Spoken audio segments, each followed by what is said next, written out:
August 4th, Monday. This is the BitcoinTV Chinese channel. Where is Billion? I'm Michael greeting you from New York. Let's first look at the 24-hour data summary of the crypto market. Bitcoin started dropping from around $60,000 at about 10 p.m. last night, plummeting to around $52,400, marking the largest decline in nearly 6 months. As of 11 a.m. today, Bitcoin is consolidating around $54,000 with a 24-hour drop of 10.8%. Ethereum fared even worse, at one point plunging 22%. Ethereum has approached the $2,000 level, giving back all of its gains for the year. Other top 10 market cap tokens have also generally fallen in the past 24 hours, with BNB experiencing the largest drop at 16%. Among them, Solana, Ripple, and Dogecoin have seen declines ranging from 10% to 15%. The main reason for this downturn is the continuous decline in US stock futures since their 7 a.m. opening. And secondly, the expectation of a Federal Reserve rate cut in September is becoming increasingly high. The market is now generally betting that the probability of a rate cut in September has reached 100%. In the early stages of a rate cut, there will be a noticeable economic cooling and even a recession. Some businesses and commercial banks may not withstand the high interest rates and could collapse. Historically, if the market does not decline before a rate cut, it will inevitably inflate the market bubble. From this perspective, the larger the decline, the more significant the rate cut will be, and the stronger the rebound will be, similar to climate reactions. We need to have confidence in cryptocurrencies. Let's take another look at the current major exchanges' U contracts and B contracts. The bearish sentiment is very severe. The real-time funding rates on most exchanges are less than 0.01, generally around 0.005, indicating a widespread bearish market. What about the past week? Average data shows that the funding rates on most exchanges ranged from 0.0015 to 0.2, indicating that the market sentiment has shifted from a wait-and-see attitude to a bearish one. This also indirectly suggests that funds are fleeing, and the long-short ratio on major exchanges has started to turn actively bearish from below 50%. The referendum percentage is now around 40%. Let's take another look at the NBLV Bitcoin Index, which is a relative indicator based on the on-chain value of Bitcoin. This index has shown a downward trend over the past 7 days, which could be seen as a manifestation of market panic. If this is the beginning of a downward trend, we might soon see a large-scale exit. However, if this is just a shakeout to force out weak hands, then we will have to wait for the surrounding financial markets like US stocks to stabilize before seeing an upward trend. It's a lengthy process, so let's look at the signs of the decline. On August 4th, the 3 exchanges with the most Bitcoin holdings were Coinbase with 873,700 Bitcoins, Binance with 691,100 Bitcoins, and Bitfinex with 353,100 Bitcoins. Compared to the data from a week earlier on July 28th, the Bitcoin reserves of these 3 cryptocurrency exchanges had slightly decreased by a total of 15,000 Bitcoins. Now, it is evident that the Bitcoin holdings of the top 3 exchanges have seen a slight increase. The increase in the amount of tokens held by exchanges undoubtedly means that investors are transferring their tokens to the exchanges. Generally, we interpret this behavior as selling activity. Therefore, when there is an increase in the amount of tokens held by exchanges, it could indicate a potential downturn. Alright, please like and hit the little bell. Today, we are going to summarize the bloody news from the crypto world over the past 24 hours. Today's headlines are indeed a lesson. As you can see, due to disappointing earnings reports from multiple United States tech giants, combined with July data showing a cooling job market and the unemployment rate hitting a 3-year high, everyone is worried about a recession in the United States economy. You can see that the 4 major indices in the United States had a disastrous collapse on Friday, and Bitcoin also experienced a massacre this morning. At around $52,000, this is the latest low in nearly 6 months, with a single-day drop of 10%. Ethereum fared even worse, plunging directly to around $2,000. What was the lowest point this year? On March 1st, it was $2,051. Now, this drop to $2,084 is just a tiny bit off. The single-day maximum drop was 22%, nearly halving compared to Ethereum's historical high of $4,092. Although Ethereum quickly bounced back to around $2,300, it's still a fluctuation of over 30% within an hour left the market stunned. Many people have never seen such a drastic halving in the crypto world. I tell everyone that I've even seen it rise from rock bottom. Now, what everyone is asking is, what exactly caused this plunge?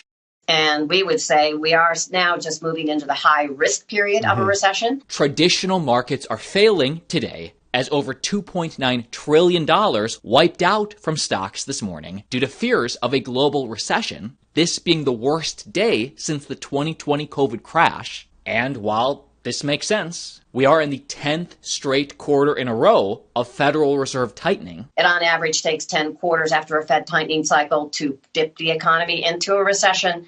And so that way, I agree with you. And this is now the 10th quarter. From the data, we can find the past 8 market activity in January was lower than in the same period last year. 6. Compared with the previous month, 2023 year Bitcoin spot trading volume fell in August 19%. Analysts said that the volume of Bitcoin futures trading on global centralized exchanges also fell during the same period, 30%. Declining liquidity and trading volume may lead to increased volatility. Bitfinex Jag Kunal, head of derivatives, also said that many assets may lack liquidity in August. Robert Kiyosaki, author of Rich Dad, Poor Dad, tweeted that the market crash is good news because it's your turn to get richer. What about his many relatives? His investment theory is that every time there is a downturn, it is an opportunity to buy assets at a discount. Therefore, many wealthy people will buy assets cheaply during a downturn cycle. And when the next round of growth comes, that's when they become rich. Actually, many people in the comment section don't believe it, so it's up to you whether you want to accept this theory. Anyway, buying as prices drop has always been our principle, and so far, we've almost exhausted all our funds. Do you still have any funds left to buy the dip? If you do, please share it in the comment section so we can be envious. The more important reason for the recent plunge in global capital markets is the non-farm payrolls in July, which acted as a trigger and resulted in a significant decline. Data released by the United States on August 2nd shows that the seasonally adjusted non-farm payrolls in July increased by 114,000. What was the expectation? It was 175,000, and before the revision, it was 206,000. No matter the comparison, it is a significant drop, marking the lowest record since November 2020. What is noteworthy is the revision of the data for May and June. The new non-farm payrolls for May were revised from 218,000 to 216,000, and for June, they were revised from 206,000 to 179,000. The unemployment rate surged to 4.3%. Everyone sees that interest rate hikes are meant to curb an overheating economy and bring down the employment index. However, if the employment index drops too quickly, the market will plunge, showing you the consequences. This is the paradox of traditional economics. After the data was released, the 3 major U.S. stock index futures fell in the short term. Nasdaq futures fell more than 2%, S&P 500 futures fell 1.6%, and Dow futures fell 1.2%. At the same time, U.S. Treasury yields also fell rapidly. The U.S. 10-year Treasury yield once fell 19 basis points to a low of 3.79% this year. The U.S. dollar index also fell in the short term. Sarah House, a senior economist at Wells Fargo, pointed out that the key question is whether the slowdown in job growth indicates the normalization of the labor market or the beginning of a more serious economic slowdown. The unemployment rate has currently climbed to 4.3%. It should be noted that this is the 4th consecutive month of increase. The market is increasingly concerned about how the Federal Reserve will respond, and the market decline is the most direct feedback. I think the signal today will be if inflation continues to move down, then we are likely to cut interest rates in September. Okay, so this report at least gives us a psychological expectation that the Federal Reserve will definitely cut rates in September. At least some people are saying that the sum rule has already been triggered. What is the sum rule?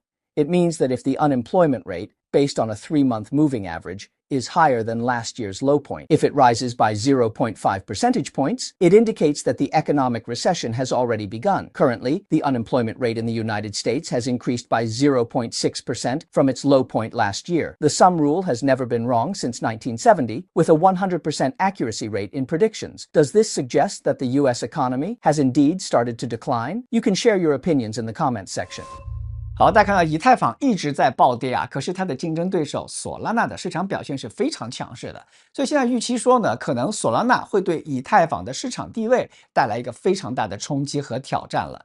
那近期呢，索拉纳的价格一度创下3个月来的新高，而且呢，过去的30天大约是涨了31.1%的。那它的涨幅是超过了比特币和以太坊以及其他所有的加密资产的。与此同时，索拉纳在去中心化交易所的交易量也在它的活跃地址数量增加的情况下，交易的幅度也在增加，链上的活跃达到了前所未有的热度。那到底索拉纳是不是挑战以太坊的黑马，还是说只是一个投机的短暂现象呢？我们还要从更多的数据来看看索拉纳表现到底怎么样。过去几个月内，Solana的链上交易数量及每日活跃地址出现了明显增长，其中交易量来到4338万次，每日活跃地址更在几天前首次突破了200万大关。Raydium 作为主要的费用收入制造机，7月交易量在大量用户涌入后创下了300亿美元的历史新高，仅次于 Uniswap， 成为当前第2大 DEX。该协议7月更创造超过6500万美元的交易费用，几乎是6月3300万美元的2倍。此外，Solana 上最大的流动性质押平台 Jito 在7月收集到 M1 位费用达到约3600万美元，与上个月相比成长了26%。毫无疑问呢，索拉纳非常亮眼的表现呢，确实会对以太坊的龙头地位、公链之王的地位一步一步的发起挑战。但是这些亮眼数据背后呢，也有很多地方值得我们思考。大家都知道呢，索拉纳、以太坊都不那么严格的去中心化，而索拉纳是以牺牲掉它的安全性和它的去中心化程度来获得的成本和速度的提升。那么索拉纳这个宕机之王日后会不会出现数据的问题，这是要打个问号的。再加上贝莱德近日发布声明说呢，不会对索拉纳提起现货 ETF 的申请，因为在现行制度下索拉纳还不那么合规。所以索拉纳的这个数据亮眼到底是投机还是说真实价值的存续，我们需要时间去厘清。可是成年人呢，咱们不做选择，两个币咱们都可以囤一些，防身而用啊。Let's revisit the founder of Terra, Kwon, who was the instigator of the last bear market. In March 2023, he was arrested in Montenegro for issues related to a fake passport. Both South Korean prosecutors and the United States are seeking to extradite him for trial. In February of this year, a Montenegrin court ruled that, considering the previous statements and positions of the Ministry of Justice, the likelihood of Kwon being extradited to the United States was quite high. However, in early March, after an appeal by South Korean prosecutors, the Montenegrin court overturned its previous ruling and decided that Kwon would be extradited to South Korea for trial. What happened in the following months? The local court kept changing its decision on whether the extradition would be to the United States or South Korea. Before we knew it, autumn arrived and the matter still hasn't been settled. One of the unusual parts of this case is Kwon has actually consented to extradition. He hasn't consented to where he will go because that decision is not really up to him. So once the court makes a decision on where he will go, or if the Justice Minister can make a decision on which country he goes to, we'll expect to see him back here on US soil more than likely pretty soon. However, according to the latest report from Bloomberg this week, the Montenegrin Court of Appeal ruled that Kwon should be extradited to South Korea, rejecting the suggestion to send him to the United States. According to the statement of the trial court, no one has appealed the verdict. It is understood that Kwon could be sentenced to a maximum of 40 years in prison. Meanwhile, Luna also from the recent highest point, 0.4698 fall, 0.2765, 24. The hourly decline was 12.33%. Will he be extradited to the United States or South Korea? The difference is significant. As everyone knows, if he is extradited to South Korea, the penalties for white-collar economic crimes are generally much lighter than in the United States. So, it seems that the months of back and forth might have had some effect, and it's very likely that Kwon will be extradited to South Korea for more lenient treatment. But can the 200,000 users who were affected by him tolerate this? Finally, let's look at today's HKEX.